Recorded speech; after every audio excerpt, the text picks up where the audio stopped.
Hi guys, my name is Pushkar Shinde and I am a student of KIT's College of Engineering, passed out from 2021 batch. I am currently doing Masters in Mechatronics and Robotics over here in New York University, which is ranked 9th in the States. While coming here, there were two things that helped me into my journey.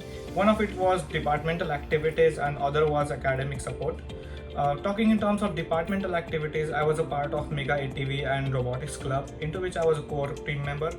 Apart from that, I was a secretary at Cultural Club, and there were several activities that I volunteered frequently. Uh, Working in these clubs, I learned how to be a team player and how to communicate effectively with higher authorities. Apart from that, I got really good support in terms of academics. They really taught me how to be a technical person, and they taught me how to have a good set of interpersonal skills and social skills.